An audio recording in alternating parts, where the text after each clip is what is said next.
Cela ne vous surprendra sûrement pas, les éditeurs de presse quotidienne ne retrouveront pas le chemin de la croissance en 2014. Cette année, la diffusion payée devrait connaître un nouveau recul de 3%. Là encore, cela ne vous surprendra pas, aujourd'hui les ménages privilégient les sites d'information offrant du contenu gratuit. Dans ce contexte, la presse quotidienne perd son attractivité aux yeux des annonceurs qui délaissent progressivement le support papier, amputant ainsi les éditeurs d'une partie de leurs revenus. Selon le scénario de Xerfi, le chiffre d'affaires des éditeurs devrait se replier de 2% après des reculs proches de 3% les 3 dernières années, et 2014 devrait être la 7e année consécutive de repli. Face à cette crise plus structurelle que conjoncturelle, le numérique est en train de s'imposer comme le principal relais de croissance. Dans les rédactions, d'ailleurs, les projets foisonnent.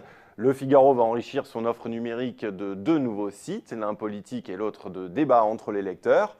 Quant au Monde, il prévoit le lancement d'une édition exclusivement numérique qui paraîtra tous les soirs.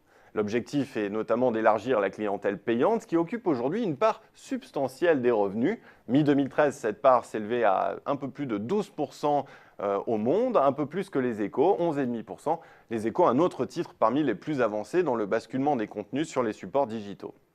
Mais l'exemple du Monde illustre bien une tendance de fond.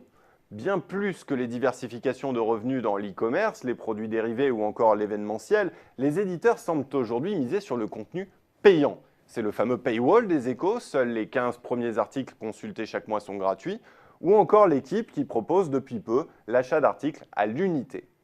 Ce modèle payant ou semi-payant, c'est déjà celui des quotidiens anglo-saxons depuis quelques années, comme le Financial Times ou le New York Times. Pour le premier, le nombre d'abonnés à l'édition numérique a dépassé les abonnés papier mi-2012. Quant au second, les revenus issus de son paywall sont aujourd'hui supérieurs à ses revenus publicitaires. Alors maintenant, reste à savoir si le lecteur français est prêt à repayer pour des contenus après des années de gratuité, car le basculement semble inéluctable. La PQR, si elle résiste légèrement mieux que la PQN, n'est d'ailleurs pas en reste. Il faut forcément avoir un contenu numérique payant, expliquait le responsable du service internet du Progrès dans une interview au site journalisme.info.